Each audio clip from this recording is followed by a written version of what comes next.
이 본문을 언제 다 하나 이런 걱정은 안 하셔도 돼요. 원래 본문이 길면 설교가 짧습니다. 오늘도 목사님이 거짓말을 하는가 참말을 하는가. 원래 사실 모든 설교가 다 마찬가지인데 사실 본문 내용이 머릿속에 들어와 있어서 다 이렇게 좀 내용을 잘 알고 있어야 그래 그걸 좀 조금 더 깊이 있게 해석하고 또 적용하고 이렇게 할 수 있는데 사실 18편 말씀이 익숙한 내용도 아닌데다가 본문도 50절이나 되고 그러니까 이게 설교를 할 때 여러 가지 갈등을 합니다. 어떻게 하는 것이 좋을까? 근데 역시 말씀을 듣는 것이니까 제일 중요한 것은 본문을 잘 이해하는 겁니다. 제일 좋은 건 시간이 안 되면 본문을 여러 차례 읽고 각자 또 묵상하고 또 중요한 부분들을 간단하게 찝어주고 이렇게 하는 것인데 여하튼 이렇게 또 오늘 말씀을 좀 보려고 합니다. 앞부분에 우리가 지금 18편 말씀을 보았는데요. 앞에 15편과 16편 15편과 16편이 하나의 쌍을 이루는 시편이었죠. 15편은 어떤 사람이 여호와 앞에 서서 거할 수 있는가에 대한 내용이 나오고요. 16편은 그런 사람에게 하나님 베푸신 은혜가 나옵니다. 그리고 그 뒤에 17편과 18편이 쌍을 이룹니다. 그래서 17편은 우리가 지난주에 보았던 내용인데요. 시인이 자신의 마음도 입술도 행함도 하나님 앞에 온전하다 그렇게 고백을 해요. 그래서 어떤 사람이 하나님 앞에 설 수 있는가가 바로 앞에 나오는 17편의 내용이고 지금 읽은 이 18편 내용은 도대체 그런 사람에게 그러니까 마음과 입술과 행함이 온전한 사람에게 하나님이 어떤 은혜를 베푸시는가 그 내용이 18편 내용입니다. 그러니까 우리가 읽은 이 내용 안에는 사실 시인이 어떻게 하는지 성도가 어떻게 하는지 기타 등등 내용들이 다 복합적으로 들어있기는 하지만 제일 중요한 건 하나님께서 어떤 은혜를 베푸시는가 이 부분이 좀 더 중요한 핵심적인 내용입니다. 크게 보면 제가 이렇게 본문 나눠드린 것처럼 5개의 문단으로 되어 있습니다. 제일 처음에 A 문단이 있고요. 이 앞에서는 고백과 찬양이 나옵니다. 그리고 맨 끝에 다시 고백과 찬양이 나옵니다. 그래서 맨 앞부분, 맨 뒷부분에 신이 결론적으로 하는 고백과 찬양이 나온 뒤에 중간에 3개의 본론 단락이 들어있습니다. B, C, D 이렇게 3개의 본론 단락이 들어있어요. 먼저 A 단락을 보세요. 여기 그냥 읽고 넘어가려고 합니다. 어찌 보면 이 18편 중에서 제일 유명한 부분이 1절부터 3절일 거예요. 1절을 보세요. 제가 한번 읽어드릴게요. 나의 힘이신 여호와여 내가 주를 사랑하나이다. 여호와는 나의 반석이시요 나의 요새시요 나를 건지시는 이시요 나의 하나님이시요 내가 그 안에 피할 나의 바위시요 나의 방패시요 나의 구원의 뿌리시요 나의 산성이시로다. 내가 찬송받으실 여호와께 아뢰리니 내 원수들에게서 구원을 얻으리로다. 아멘. 그래서 이 찬양하는 내용이 나옵니다. 그래서 다른 시편들과 마찬가지로 이 맨 앞부분에 나오는 이 내용이 18편 전체가 담고 있는 내용을 주제를 제시하는 그런 역할을 해요. 그런데 뒷부분을 이렇게 쭉 보면 이제 조금 이따 설명을 하면 좀 보시고 알게 되시겠지만 사실 1절부터 3절 안에는 18편이 담고 있는 본론적인 내용 중에 절반만 담고 있습니다. 절반의 내용에 대해서 축약해서 하나님 앞에 내가 찬양합니다, 고백합니다 이런 내용을 담고 있고 또 다른 중요한 부분 절반은 생략을 한 거예요. 그래도 이 시인이 이 내용이 중요하게 자기에게 다가왔으니까 이렇게 맨 앞에 찬양한 거죠. 주님이 나의 반석이시고 요새시고 나를 건져주시는 나를 구원하시는 분이십니다. 이렇게 고백을 해요. 이 내용은 우리가 아까 찬양했던 그런 가사에 들어있기도 하죠. 자, 그 뒤에 이제 본론적인 내용이 나오는 부분입니다. 본론은 아까 말씀드린 대로 3단락으로 되어 있는데 그 중에 첫 번째가 B단락이에요. 4절부터 19절입니다. 자, 4절부터 19절 본문을 보세요. 먼저 크게 말씀을 드리면 4절부터 19절 안에는 3가지 내용이 들어있습니다. 이 3가지 내용이 첫 번째는 시인인 자기 자신이 하나님 앞에서 어떤 상황이고 어떻게 하는지 나 자신에 대한 내용이 나오고요. 그 뒤에 두 번째로는 하나님께서 이 시인에게 어떤 은혜를 베푸시는지 시인과 관련된 은혜를 베푸시는 내용이 나오고 세 번째로는 하나님께서 시인에게 대적과 관련해서 어떤 은혜를 베푸시는지가 나옵니다. 먼저 시인이 어떤 상황인지를 볼게요. 4절을 보세요. 시인의 현재 상황입니다. 사망의 줄이 나를 얽고 불의의 창수가 나를 두렵게 하였으며 수월의 줄이 나를 두르고 사망의 올무가 내게 이르렀도다. 시인의 현재 상황이 힘들고 어려운 거죠. 죽을 지경을 만난 겁니다. 문제가 구체적으로 무엇인지 나오진 않았지만 그것이 육체적인 질병이 되었건 인간관계의 문제가 되었건 경제적인 문제가 되었건 자녀의 문제가 되었건 아니면 시인이 고심하고 있는 영적인 문제가 되었던 여하튼 사망의 줄이 불의의 창수가 수월과 사망이 이 시인을 얽어매고 있는 굉장히 힘들고 어려운 죽을 지경인 거예요. 그래서 앞부분에서는 시인이 이런 이런 상황을 만났기 때문에 하나님을 피난처로 삼고 하나님께로 간다. 하나님께 도피한다. 그렇게 고백을 했어요. 이런 상황에서 시인은 어떻게 행동을 하는가? 6절입니다. 내가 환난 중에서 여호와께 아뢰며 나의 하나님께 부르짖었더니 그가 그의 성전에서 내 소리를 들으시며 그의 앞에서 나의 부르짖음이 그의 귀에 들렸도다. 시인이 이렇게 힘들고 어려운 환난을 만났을 때에 하나님 앞에 아뢰고 하나님 앞에 부르짖는 겁니다. 사실 이런 내용을 볼 때마다 우리가 한편으로는 현실적으로만 생각하면 굉장히 답답한 면이 있어요. 왜냐하면 무언가 내가 할 수 있는 일을 찾아서 뭔가를 좀 더 했으면, 가령 내가 어떤 영적인 고민이 있다 그러면 그것과 관련해서 뭔가 깊이 씨름을 한다든지, 아니면 물질적인 어려움이 있으면 밖에 나가서 돈을 벌 궁리를 한다든지, 질병이 있으면 좋은 의사를 찾아다닌다든지, 현실적으로 내가 무언가를 열심히 한다는 그런 내용이 나오면 좋겠는데, 어쩌면 그걸 다 하고서 이렇게 했는지도 모르겠어요. 그러나 여하튼 신이 지금 궁극적으로 찾고 있는 해답은 이런 환난 가운데서 하나님께 구하고 하나님께 아뢰고 하나님께 부르짖는 것입니다. 하나님 나를 좀 제발 살려주십시오. 이렇게 하나님께 아뢰는 그런 행동을 하는 거예요. 자, 이렇게 시인이 하나님 앞에 아뢰었을 때에 하나님께서는 도대체 어떻게 응답하셨는가? 이제부터가 이제 정말 중요한 내용이 나오는 거죠. 18장이 하나님 베푸신 은혜에 대한 내용을 담고 있으니까요. 두 가지 은혜를 하나님 베푸시는데 첫 번째 은혜가 7절부터 15절에 나옵니다. 이 첫 번째 내용은 7절부터 15절은 한마디로 이야기하면 하나님께서 임재하시고 하나님께서 강림하신다는 내용입니다. 하나님께서 그 모습을 드러내 보여주셔서 시인이 두 눈으로 하나님을 목격하고, 시인이 두 귀로 하나님의 말씀을 듣고, 시인이 오감으로 하나님이 살아서 역사하고 계심을 경험하는 그런 은혜를 베푸신다는 내용이에요. 7절부터 내용을 다시 한번 쭉 볼게요. 7절, 8절을 보겠습니다. 이제 하나님이 강림하시는 것을 순서대로 설명을 합니다. 7절, 이에 땅이 진동하고 산들의 터도 요동하였으니 그의 진노로 말미암음이로다. 그의 코에서 연기가 오르고 입에서 불이 나와 사르며 그 불에 숯이 피었도다.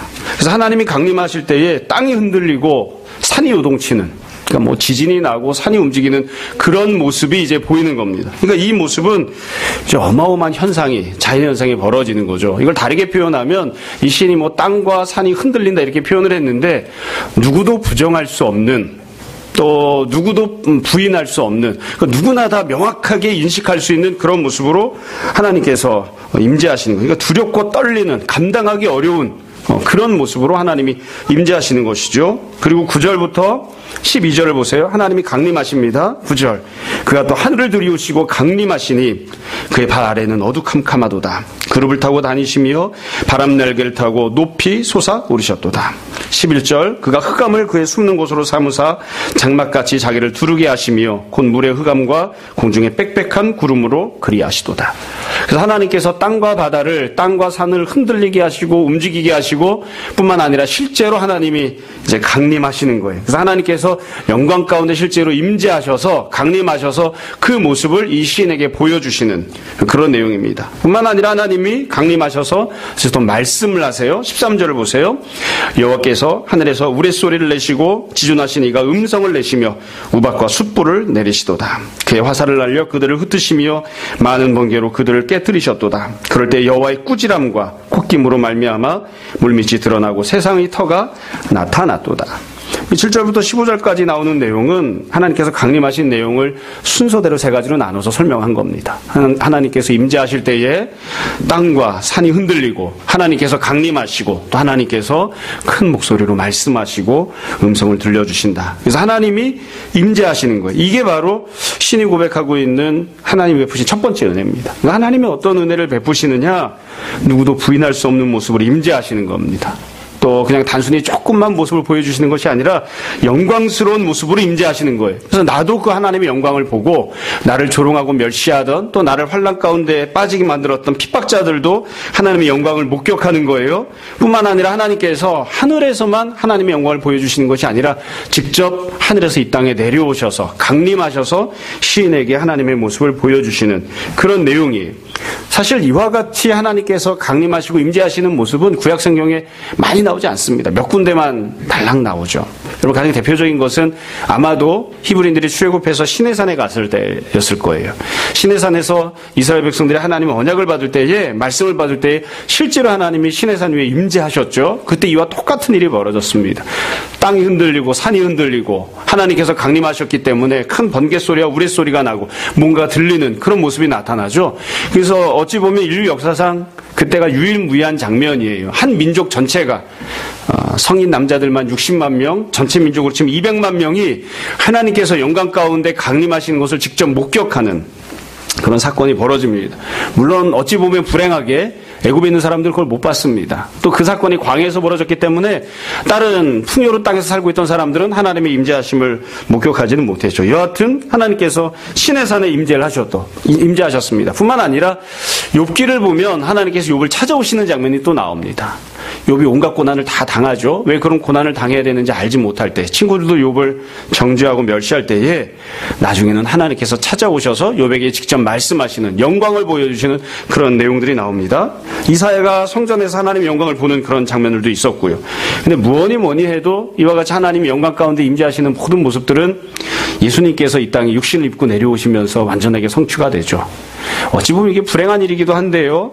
주님께서 하나님의 영광이심에도 육신을 입고 이 땅에 내려오셨을 때에 그것을 모든 사람들이 다 본 것은 아니었습니다. 또 산과 땅이 흔들리는 그런 역사가 나타난 것도 아니었습니다. 그런데 우리가 잘 아는 대로 늘 성탄절 때마다 설교하는 본문이죠. 베들레헴에서 주님이 태어나실 때에 수많은 천군 천사가 하늘에서 주님을 찬양합니다. 늘 농담처럼 묻는 질문이에요. 천군 천사가 찬양할 때에 몇 명의 천군 천사가 찬양을 했을까? 몇 명의 천군 천사가 찬양을 했을까? 10명의 천사일까? 100명의 천사일까? 대답은 간단합니다. 존재하고 있는 모든 천사가 다 나온 겁니다. 하나님께서 이 땅에 임재하셨으니까 여러분 천사가 노래를 하면 얼마나 어마어마하게 노래를 할까요? 그렇죠? 적어도 천사 한 명이 내는 성량과 목소리는 파바로티 이상이 아닐까. 한번 상상을 해보세요. 10만 명의 파바로티가 찬양을 한다. 100만 명의 파바로티가 찬양을 한다고 생각을 해보세요. 이게 설명하거나 묘사할 수 없는 어마어마한 찬양이 베들레헴에서 들려진 것이거든요. 그러니까 실제로는 주님께서 육신을 입고 이 땅에 내려오실 때에 어마어마한 일이 벌어진 거예요. 그렇지만 그 일을 직접 목격한 사람은 몇 명 안 되는 목자들 뿐이었습니다. 그러니까 딴 사람들은 아무런 일이 없다고 생각을 한 거죠. 그런데 주님께서 육신을 입고 이 땅에 강림하실 때, 이 땅에 임하실 때에 사실은 엄청난 선포들이 실제로 있었던 거예요. 나중에 주님께서 세례 받으실 때에도 하늘이 갈라지고 하늘에서 비둘기같이 성령님이 임하셨습니다. 그 부분에 대해서 상세한 묘사가 없기 때문에 우리는 그냥 단순한 사건이라고 생각을 해요. 그럼 여러분, 하늘이 갈라진다는 게 어떤 장면일까? 우리가 다 눈만 뜨고 있을 뿐이지 영적으로 소경이기 때문에 그 모든 일들을 보지 못해서 그렇지, 하늘이 갈라진다고 하는 것은 어마어마한 일이 벌어진 것입니다. 성령님께서 임재하셨다. 그것도 어마어마한 일이 벌어진 겁니다. 나중에 모든 사람들이 목격하는 장면으로 예수님께서 재림하시겠죠. 그렇죠? 여튼 하나님께서 이 땅에 임재하셨다. 이것이 지금 첫 번째 은혜로 지금 고백하고 있는 내용이에요. 자, 여기서 문제가 하나 있습니다. 다윗은 실제로 이런 일을 경험했는가? 다윗은 이런 경험한 적이 없습니다. 기록된 성경만 놓고 보면 다윗이 광야 생활을 하다가 하나님께서 산과 바다를, 땅을 막 흔드시고 그 가운데에서 영광 가운데 임재하셔서 다윗도, 다윗과 같이 하고 있던 사람들도, 다윗을 치던 대적자들도 그 앞에 엎드려서 벌벌 떨었다. 이런 기록이 없습니다. 어쩌면 이게 다윗이 혼자 개인적으로 경험한 것인지 아니면 그가 마음속에서 믿음으로 고백한 것인지는 모르겠어요. 사실 저도 이런 모습으로 하나님의 임재를 경험한 적이 없어요. 혹시 여러분 이렇게 경험하신 적이 있나요? 기도하고 있는데 예배당이 있는 건물 전체가 막 흔들흔들하거나, 내가 있는데 땅이 막 흔들흔들하거나, 아니면 누구도 부정할 수 없는 그런 영광스러운 모습으로 하나님이 임재하시고 말씀하시는 것을 경험한 적이 있는가? 사실은 그런 모습으로 하나님을 만나는 사람은 인류 역사상 거의 없죠. 손가락 안에 들어가는 그런 정도입니다. 근데 하나님께서 지금 이와 같은 은혜를 베푸신다고 여튼 고백을 해요. 이 고백은, 이 은혜는 아주 간단합니다. 여지껏 시인이 성도가 어려운 일을 만나서 하나님 앞에 피난처를 정하고 찾아 나갔을 때에 계속해서 간구했던 내용이 있어요. 주님 도대체 어디 계십니까? 주님 도대체 어디로 숨어버리셨습니까? 왜 나에게 말씀하지 않으십니까? 왜 나의 기도에 응답하지 않으십니까? 왜 내가 이렇게 힘들고 어려운 일을 당하는데 주님은 살아계신지 죽어 계신지 왜 나에게 그 모습을 보여주지 않으십니까? 계속 그렇게 간구를 했거든요. 그 간절한 간구에 대해서 이 시인이 지금 고백하고 있는 거예요. 하나님께서 나에게 첫 번째로 이와 같은 은혜를 베풀어 주신다. 하나님은 살아계시고 역사하시며 지금도 나를 바라보고 계시고 하나님이 영광 가운데 존재하고 계시고 그 하나님의 영광의 모습을 나에게 분명하게 보여주셔서 내가 여기에 있다. 내가 너를 바라보고 있다. 내가 너와 함께하고 있다. 내가 너의 문제를 반드시 해결해 줄 것이다. 그렇게 나에게 응답하신다고 이 시인이 지금 그 은혜를 고백하고 있는 거예요. 하나님이 지금도 살아계십니다. 하나님께서 지금도 역사하고 계십니다. 하나님이 지금도 영광 가운데 나와 함께하고 계십니다. 그 은혜를 이 시인이 받았다고 고백하는 거죠. 하나님 베푸신 두 번째 은혜가 있습니다. 그 뒤에 16절부터 19절까지 16절부터 19절을 보시면 이 시인이 하나님과의 관계에서 받는 은혜가 아니라 자기와 대적들과의 관계, 그러니까 현실적인 문제 속에서 하나님이 어떤 은혜를 베푸시는지에 대해서 고백하고 설명합니다. 16절을 보세요. 그 높은 곳에서 손을 펴사 나를 붙잡아 주십니다. 많은 물에서 나를 건져내 주십니다. 17절 나를 강한 원수와 미워하는 자에게서 건지셨으며 그들은 나보다 힘이 세기 때문이로다. 그래서 시인이 자기가 처해 있는 현실 속에서 어떤 은혜를 받는지를 고백합니다. 하나는 환경과 관련된 것이죠. 하나님이 나를 붙잡아 주시고 건져내 주시는데 많은 물에서 건져내 주신다 이렇게 고백을 해요. 제가 이 구절을 읽고 곰곰이 생각을 해봤어요. 다시 배 타고 어딜 나가본 적이 있나? 없습니다.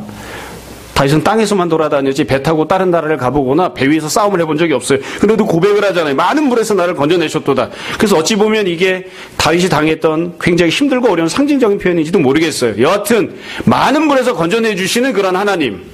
사실 이건 복음서에 보면 제자들이 실제로는 경험을 하죠. 주님과 함께 배를 타고 가다가 배가 풍랑을 만났을 때 주님이 실제로는 건져내 주십니다. 주님께서 여러 가지 환경에서 좋지 못한 환경에서 건져내 주신다. 17절에서는 강한 원수, 미워하는 자, 나보다 힘이 센 그런 대적들의 손으로부터 주님께서 나를 건져내 주신다.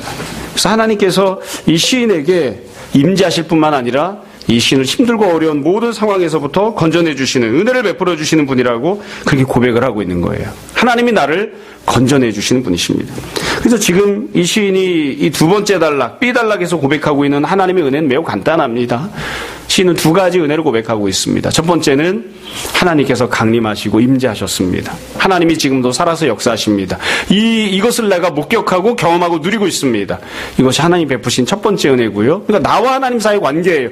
하나님이 나와 함께하고 있다는 것을 확인시켜 주시고 확신케 해주시는 내가 하나님을 향해 갖고 있는 신앙을 주님께서 붙들어 주신다는 그런 은혜의 고백입니다. 두 번째는 내가 이 땅에서 육신을 갖고 살아가면서 만나게 된 여러 가지 힘들고 어려운 상황들에 대해서 하나님께서 은혜를 베풀어 주셔서 해결해 주시고 책임져 주시고 건져내 주신다라고 고백을 합니다. 이게 이제 시인이 고백한 하나님께서 베푸시는 은혜입니다. 그 다음 단락으로 볼게요. 그 다음 C단락에 보시면 이게 본론 안에 두 번째 내용이죠. 이 내용도 똑같이 되어 있어요. 이 본론의 내용을 보시면 처음 본론에 나왔던 것처럼 시인이 자기 자신에 대해서 그리고 하나님이 자기에 대해서 베푸시는 은혜 그리고 하나님이 대적과 관련해서 시인에게 베푸시는 은혜 이 내용을 다시 반복을 합니다. 이 시인이 자기 자신이 어떻게 했는지를 고백하는 내용을 볼게요. 20절부터 보시기 바랍니다. 20절 여호와께서 내 의를 따라 상 주시며 내 손의 깨끗함을 따라 내게 갚으셨으니 이는 내가 여호와의 도를 지키고 악하게 내 하나님을 떠나지 아니하였으며 그의 모든 규례가 내 앞에 있고 내게서 나의 율례를 버리지 아니하였음이로다. 또한 나는 그의 앞에 완전하여 나의 죄악에서 스스로 자신을 지켰나니 그러므로 여호와께서 내 의를 따라 갚으시되 그의 목전에서 내 손이 깨끗한 만큼 내게 갚으셨도다. 시인이 자기 자신이 어떻게 해야 하고 있는지 설명합니다. 앞부분에서는 뭐라고 했냐면 자기가 힘들고 어려우니까 환난을 당했으니까 하나님께 아뢰고 하나님께 간구했죠. 근데 지금은 시인이 뭐라고 이야기하냐면 내가 간구하는 것뿐만이 아니라 하나님 앞에서 온전하게 행동했다 이렇게 고백을 해요. 앞부분에서도 계속 나왔던 내용입니다. 여러분 이 내용을 우리가 잘 생각해야 됩니다. 시인이 내가 하나님 앞에서 죄를 범하지 않았습니다. 내가 하나님 앞에서 온전하게 행동했습니다. 내가 하나님 앞에서 의롭게 행동했습니다. 완전하게 했습니다. 죄 가운데 빠지지 않았습니다. 이렇게 고백했는데 이렇게 고백했던 맥락을 잘 이해해야 됩니다. 시인 도대체 언제 이렇게 했느냐? 언제? 보통 때 그냥 일상생활을 하면서 내가 똑바로 온전히 행동했습니다. 그러므로 나는 괜찮은 놈입니다. 이렇게 얘기하고 있는 게 아니에요. 계속 우리가 보는 것처럼 신이 환난을 당했다고요. 못 살게 구는 놈들이 있어요. 내가 아무 잘못을 안 했는데도 불구하고 나를 핍박하고 나에게 환난을 주는 사람들이 있습니다. 다윗의 경우엔 다윗이 왕이 되겠다고도 안 했는데 하나님이 기름 부으셔서 왕으로 삼으셨잖아요. 그것 때문에 사울이 다윗을 죽이려고 합니다. 왜 죽임을 당해야 됩니까? 왜 도망을 다녀야 됩니까? 왜 집에서 밥을 못 먹고 광야에 나가서 이렇게 떠돌이 생활을 해야 됩니까? 그것도 1년, 2년이 아니라 10수년씩. 고난을 당하고 환난을 당하고 어려운 일을 만나고 있는 거예요. 근데 그 어려운 일을 당하는 상황 속에서 마음에 분이 나고 성이 차서 그냥 어디 가서 돌아서서 욕이라도 하고 다른 거라도 하나 찢어 죽이고 싶은 그런 마음이 있을 때에 다윗이 자기가 마음에 사는 그런 분대로 행동하지 않았다고 고백을 하는 거예요. 저 원수가 나를 핍박하고 나에게 악하게 행동을 하지만 나는 그에게 악을 행하지 않았습니다. 저 원수가 마음속으로 나를 죽이려고 하지만 나는 그 원수를 향하여 악한 마음을 품지 않았습니다. 그래서 나를 대적하는 사람들, 좋지 못한 형편과 상황들이 마음으로 입술로 행함으로 나에게 죄를 짓고 나를 못살게 굴고 나를 죽이려고 달려들지만 그런 힘들고 어려운 상황 속에서 나는 마음으로도 입술로도 행함으로도 죄를 짓지 않았습니다. 어떻게든 믿음으로 살겠다고 내가 발버둥 쳤습니다. 그렇게 지금 고백하고 있는 거예요. 그러니까 이 시인이 하나님 앞에 고백하는 거죠. 주님 어려운 일을 만났을 때 내가 주님 앞에 기도하며 간구했습니다. 뿐만 아니라 그냥 기도하고 간구하는 것뿐만이 아니라 죄가 횡행하고 있는, 죄를 지어야 살 수 있을 것 같은 악이 횡행하고 있는, 악이 다스리는 이 세상 속에서 나는 저 죄인이 나에게 행하는 것과 다르게 행동을 했습니다. 그가 나를 미워할 때 나는 그에게 선배했습니다. 그는 나에게 추잡하게 행동할 때 나는 거룩하게 나는 반응을 했습니다. 그가 나에게 온갖 악담을 쏟아부을 때에 나는 내 입을 지키고 결코 그 사람에게 악한 말을 쏟아내지 않았습니다. 그렇게 내가 주님 앞에 기도하는 사람답게 온전하게 행동을 했습니다. 신이 지금 그렇게 고백을 하고 있는 겁니다. 그리고 나서 이 시인이 고백합니다. 이와 같이 내가 하나님 앞에 온전하게 서고자 했을 때에 하나님께서 내게 은혜를 베푸십니다. 하고서 은혜를 베푸시는 내용을 다시 반복을 해요. 두 가지 은혜를 베푸신다고 이야기하는데 첫 번째는 25절부터 27절입니다. 25절 보세요. 자비로운 자에게는 지금 설명드린 그대로예요. 어려운 일을 만났지만 그럼에도 불구하고 나에게 원수로 대하는 자에게 내가 자비를 베풀었을 때에 그것을 보시고 주님께서 주의 자비로움을 나에게 나타내십니다. 완전한 자에게는 주의 완전하심을 보이십니다. 26절 깨끗한 자에게는 주의 깨끗하심을 보이시며 사악한 자에게는 주의 거스르심을 보이시리니. 그러니까 시인이 고백을 해요. 하나님께서 살아있지 않은 것처럼 보이고 하나님이 역사하시지 않은 것처럼 보이고 하나님이 죽어있는 것처럼 보여서 때로는 좋지 못한 상황 속에서 내가 아무리 선을 행하고 살아도 그게 그냥 허공을 치는 메아리처럼 보일 때들이 있다고요. 도대체 이게 무엇 때문에 내가 이렇게 선하게 살아야 되나? 내가 도대체 무엇 때문에 하나님이 살아계신 것처럼 이렇게 행동하고 살아야 되나? 아무도 나를 갚아주지 않은 것처럼 보이고 아무도 나를 보지 않는 것처럼 보이는데 근데 신이 지금 고백하는 거예요. 그와 같이 내가 하나님 앞에서 온전하고 아름답게 의롭게 행하고 살았을 때에 하나님께서 살아계심을 나에게 보여주셨습니다. 하나님의 은혜가 나에게 임하게 하셨습니다. 내가 부족하지만 자비함을 내가 베풀어 주었을 때에 나의 자비함과는 견줄 수 없는 완벽한 하나님의 자비하심을 하나님께서 나에게 보여주셨습니다. 이게 하나님께서 살아계시다는 것을 이 시인에게 보여주었다고 고백하는 첫 번째 은혜입니다. 이 시인이 어떤 은혜를 받아 누리고 있느냐? 하나님이 살아계심을, 하나님이 듣고 계심을, 하나님이 나와 함께 하심을 경험하고 누리는 그런 은혜를 받고 있는 거예요. 뿐만 아니라 두 번째로 다시 한 번 더 반복해서 고백합니다. 28절부터 30절은 시인이 육체를 갖고 살아가면서 이 땅에서 당하는 현실 속에서 이 여러 가지 만나는 어려움들, 곤란들, 이것들에 대해 하나님이 어떤 은혜를 베푸시는지를 설명해요. 28절을 보세요. 주께서 나의 등불을 켜시며 여호와 내 하나님이 내 흑암을 밝히시리로다. 내가 주를 의뢰하고 적군을 향해 달리며 내 하나님을 의지하고 담을 뛰어넘나이다. 아마 여러분들 이렇게 어려운 형편 속에 있거나 또 무언가를 해야 될 때는 이 구절들 많이 듣고 위로를 받으셨을 거예요. 저도 어렸을 때 이 구절을 늘 읽고 이렇게 은혜를 받았습니다. 나는 힘이 없지만 내가 주님을 의지하고 적군을 향해서 도리어 달려나가고 하나님을 의지하고 내가 담을 뛰어넘습니다. 담을 어떻게 뛰어넘겠습니까? 다리도 짧은데. 그냥 하나님께서 능력을 주시면 이와 같이 담을 뛰어넘고 도리어 적군을 향해 뛰어가는 자가 된다고 이렇게 고백을 하고 있는 거예요. 그 문제가 무엇이든 여기서는 적군이라고 표현했지만 비단 군사적인 문제만이 아니라 모든 어려움들에 대해서 나를 힘들고 어렵게 만들었던 모든 상황들에 대해서 하나님께서 넉넉하게 이길 수 있는 힘과 능력을 공급하신다고 그렇게 고백하고 있는 거죠. 그러니까 앞부분에서는 내가 나보다 힘센 자들에게 붙들려 있었는데 하나님 나를 건져내 주시고 단순히 건져내서 도망갈 수 있게끔만 해주시는 게 아니라 나보다 힘이 센 거센 대적들과 문제들을 내가 너끈히 뛰어넘고 이길 수 있게끔 이와 같이 은혜를 베풀어 주신다는 거예요. 여러분, 이렇게 대적과 관련해서 나에게 능력을 주시고 내가 얼마든지 감당할 수 있게끔 하나님이 은혜를 베푸신다는 것은 우리가 종종 이런 본문을 읽을 때 뒤에 가서도 더 이야기를 하겠지만 종종 우리는 어떤 생각을 하냐면 마치 이 사람이 그런 능력을 처음에도 갖고 있었던 양 혹은 이 사람은 그렇게 할 만한 합당한 사람이냐 그렇게 생각하곤 해요. 결코 그렇지 않습니다. 상황도 얼마든지 해결할 수 있는 상황이냐 그렇게 생각하곤 합니다. 전혀 그렇지 않아요. 여러분, 다윗을 한번 생각을 해보자고요. 제가 다윗을 생각할 때마다 늘 현실만 보면 답답한 부분이 있어요. 뭐냐면 다윗이 해결해야 되는 문제는 이 해답이 안 보인다는 겁니다. 해답이 안 보여요. 여러분, 우리는 그런 시대를 살고 있지는 않지만 여러분이 만약 다윗이라고 한번 가정을 해보세요. 하나님 나에게 기름을 부어주셨습니다. 그럼 내가 뭐가 돼야 되죠? 왕이 돼야 된다고요. 그냥 뭐 성적이 5등 10등 오르거나 부장 이사가 되거나 이런 게 아니고 무엇이 돼야 됩니까? 왕이 돼야지 돼요. 왕이 될 때까지는 계속 어려움이 있을 거예요. 근데 현재 왕이 누가 있나요? 없나요? 있잖아요. 사울이 두 눈을 시퍼렇게 뜨고 살아 있습니다. 그럼 어떻게 왕이 되죠? 어떻게 왕이 됩니까? 어떻게 이 문제를 해결할 수 있습니까? 사울이 그러면 지금 나이가 80살이나 먹어서 조금 있으면 죽을 지경이냐? 그것도 아니에요. 멀쩡하게 살아서 칼 휘두르고 다닌다고요. 이스라엘에서 전쟁을 제일 잘하는 사람이에요. 어떻게 문제가 해결됩니까? 더군다나 다윗의 신하들이 더 힘들었던 부분이 있습니다. 사실 가장 중요한 해결책은, 가장 편리한 해결책은 다윗이 쿠데타를 일으키는 겁니다. 얼마든지 그래도 됩니다. 하나님이 기름을 부어주셨잖아요. 하나님이 왕이 되라고 정통성을 부여주셨잖아요. 근데 다윗이 끝까지 피하는 게 있어요. 절대로 쿠데타를 하지 않아요. 절대로 사울을 향해서 칼을 휘두르지 않아요. 사울을 죽일 수 있는 기회가 있는데도 불구하고 사울을 죽이지 않고 끝까지 도망치기만 합니다. 그럼 어떻게 왕이 됩니까 도대체? 내가 되어야 하는 것, 내 문제를 해결받으려면 왕이 돼야 되는데 이거 한 가지밖에 없는데 현실은 왕을 죽이는 수밖에 없는데 왕을 죽이는 것은 제외해놓고 내가 왕이 되겠다는 거예요. 어떻게 해야 이거 왕이 될 수 있습니까? 어떻게 이 문제를 해결할 수 있습니까? 근데 이게 답답할 노릇인 거죠. 우리가 다윗의 입장이라고 생각하기 좀 어려우시면 내가 다윗 밑에서 다윗의 쫄딱으로 따라다니는 사람이라고 생각해 보세요. 좋은 세상이 올까요? 내가 다윗 편에서 다윗을 따라다니고 있는 사람인데 다윗의 수하인데 다윗의 부하인데 다윗이 왕이 되어야 좋은 세상이 오는데 그날이 올까요?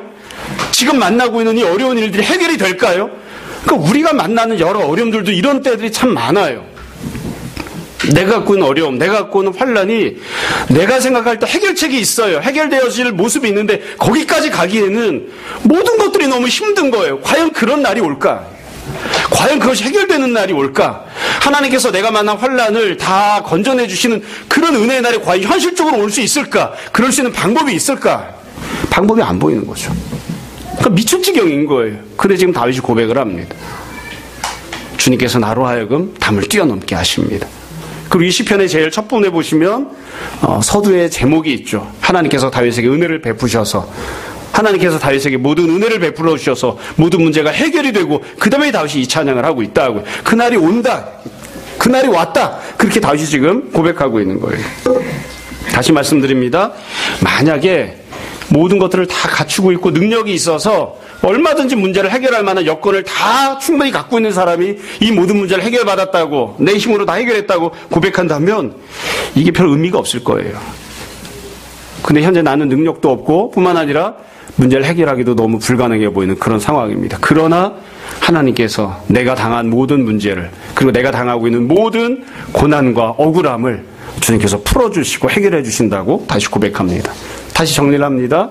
다시 이 본론 두 번째 단락에서도 두 가지 은혜를 고백합니다. 첫 번째는 하나님께서 은혜를 베푸셔서 하나님이 계심을 나타내 보여주십니다.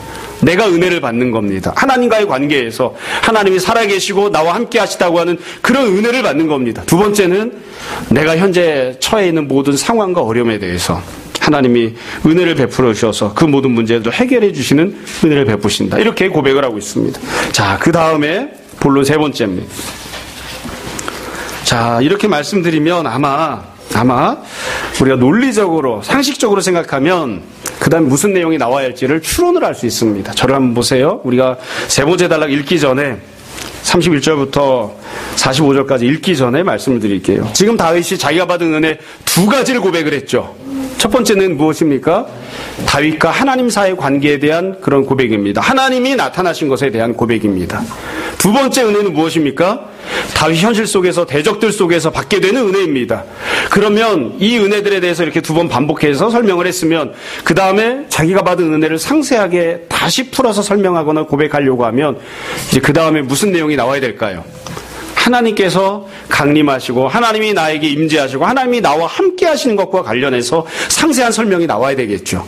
그 다음으로는 하나님이 나에게 어떻게 대적들로부터 벗어나게 하시고 대적들에게 승리하게 하시는지에 대해서 상세한 설명이 나와야 되겠죠.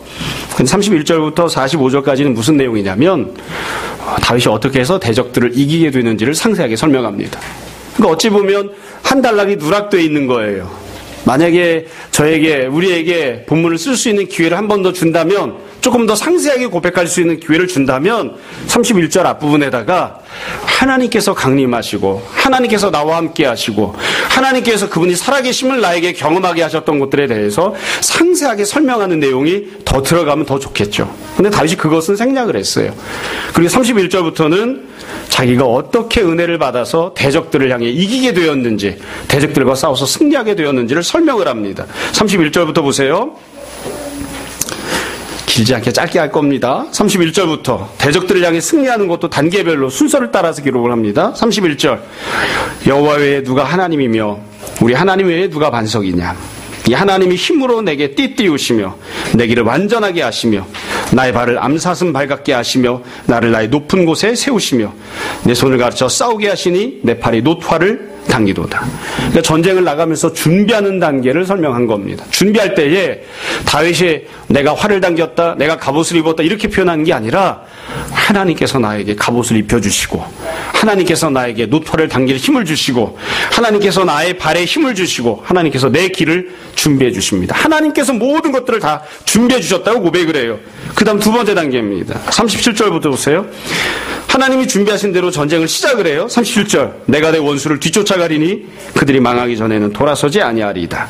내가 그들을 쳐서 능히 일어나지 못하게 하리니 그들이 내 발 아래에 엎드러지리이다. 주께서 나를 전쟁하게 하려고 능력으로 내게 띠띠우사 일어나 나를 치는 자들이 내게 굴복하게 하셨나이다. 그래서 두 번째 모습은 무엇이냐면 다윗이 준비된 그 길을 따라가면서 전쟁을 하면서 실제로 승리를 하는 겁니다. 근데 이 모든 승리한 것들에 대해서도 다시 고백을 해요. 하나님께서 나에게 이와 같은 힘과 능력을 주셨습니다. 맨 마지막 결과입니다. 이렇게 전쟁을 했기 때문에 43절, 주께서 나를 백성의 다툼에서 건지시고 여러 민족의 으뜸으로 삼으셨으니 내가 알지 못하는 백성이 나를 섬기리이다. 그들이 내 소문을 들은 즉시로 내게 청종하며 이방인들이 내게 복종하리로다. 그래서 다윗이 전쟁에 나가서 승리를 해서 이스라엘과 유대의 왕이 될 뿐만 아니라 이방인들도 다 다윗에게 복종하는, 천하만민이 다윗에게 복종하는 그런 승리의 결과를 얻게 된다. 이렇게 고백을 합니다. 그래서 31절부터 45절은 순차를 따라서 다윗이 어떻게 대적들을 이기는지에 대해서 쭉 설명을 했어요. 근데 이 모든 내용은 다 똑같은 방식으로 되어 있습니다. 하나님께서 다윗에게 이와 같이 은혜를 베푸셨다는 겁니다. 원래 다윗은 환난 속에 붙잡혀 있는 존재에 불과했는데 많은 물속에 빠져서 죽을 지경이었는데 하나님께서 건져내 주시고 하나님께서 그에게 힘을 주시고 하나님께서 그를 준비케 하셔서 실제로 전쟁을 하고 승리하여서 천하만민을 노획무로 얻는 그런 모습이 되게 하셨다. 이렇게 고백을 했습니다. 그리고 맨 마지막에 이 모든 내용을 다 정리해서 다윗이 찬양을 합니다. 46절부터 50절입니다.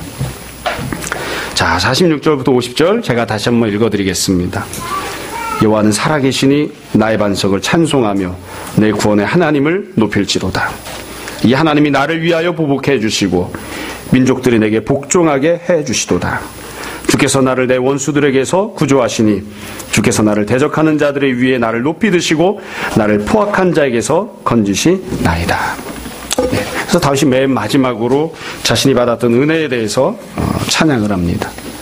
여러분, 제가 처음에 이 설교를 시작하면서 말씀드렸지만 이 시편 18편은 맨 앞부분과 맨 뒷부분에는 자기가 받았던 은혜를 정리하면서 결론적으로 찬양을 하고 중간에 본론들을 넣어 놓았습니다. 다시 한번 1절부터 3절을 보시기 바랍니다. 이제 설명을 쭉 다 했으니까요.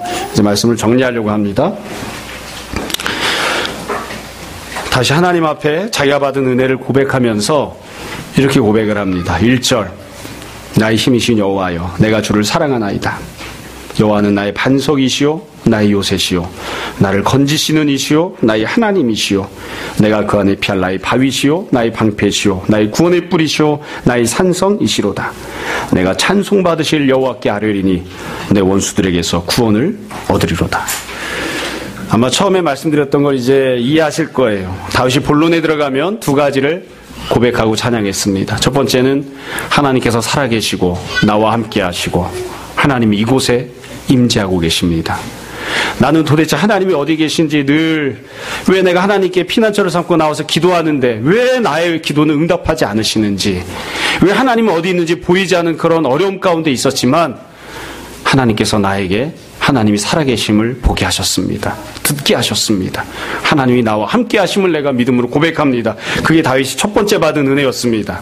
두 번째는 내가 왜 이렇게 믿음으로 살려고 하는데, 원수가 나에게 이렇게 악하게 행동하는데 그래도 내가 선대하고 온전하게 행동하고 저 사람이 나에게 입술로 죄를 지어도 나는 입으로 죄를 범하지 않고 이렇게 의롭게 행동했는데 왜 내가 이렇게 어려운 상황들을 계속 당해야 됩니까? 죄인들이 흥하는 모습을 내가 왜 이렇게 계속 보고 나는 계속 도망쳐야만 합니까? 이렇게 다윗이 간구했을 때 내가 적게 자비를 베풀었지만 하나님께서 나에게 자비하심으로 갚아주셨습니다. 내가 온전하게 말하고 행동했을 때에 하나님께서 나에게 온전한 은혜를 베풀어 주셨습니다. 그래서 내가 처해 있는 모든 현실 속에서 하나님의 능력과 은혜로 이 모든 문제를 다 해결하고 내가 담을 뛰어넘는 자가 되게 해주셨습니다. 이게 다윗이 고백했던 내용입니다. 여러분이 18편 말씀 50절까지 이렇게 긴 내용이었는데 쭉 간단하게 설명하고 말씀을 드렸습니다. 아마 각각 여러분 상황과 형편에 따라 또 본인이 생각하는 것에 따라서 마음에 와닿는 부분들이 각각 조금씩 다 다를 것입니다. 여러분 정돈을 한번 해보시고 다시 한번 이 시편을 묵상해 보시기 바랍니다. 이 성도와 시인이 환난 가운데 어떻게 했는지 하나님 앞에 찾아나가서 기도하고 온전하게 행동을 합니다. 하나님께서 어떤 은혜를 베푸셨는지 하나님은 지금도 살아계시고 숨어 계시지 아니하시고 우리에게 그 모습을 드러내 보이시고 우리와 함께 하십니다. 하나님께서 내가 처한 문제에 대해서 어떻게 하시는지 하나님께서 반드시 그 문제를 해결해 주시고 은혜를 베푸실 것입니다. 여러분 때로는 그런 날이 과연 올까? 그런 은혜를 내가 누릴 수 있을까? 때로는 회의가 들기도 하고 또 마음이 연약해져서 자꾸 믿음을 내려놓고자 하는 그런 생각이 들 수도 있을 것입니다. 그러나 10수년 동안 다시 광야 생활을 마치고 결국 자기가 고백한 이 모습 그대로 하나님을 누렸던 것처럼 우리도 살아서 역사하시고 우리를 사랑하시는 하나님께서 다시 경험했던 이 모든 은혜들을 우리가 더 풍성한 모습으로 누리게 하실 것임을 늘 소망하고 믿고 살았으면 좋겠습니다. 오늘도 내일도 늘 주님과 동행하시고 우리 입술 가운데 받은 은혜를 기뻐하고 찬양하는 다윗의 고백이 우리의 고백으로 주님 앞에 드려지는 귀한 은혜가 우리 가운데 있었으면 합니다. 날마다 주님 사랑하시고 주님의 은혜로 고백하고 찬양한 우리 모두가 되기를 주님 이름으로 축원합니다. 잠시 기도하겠습니다.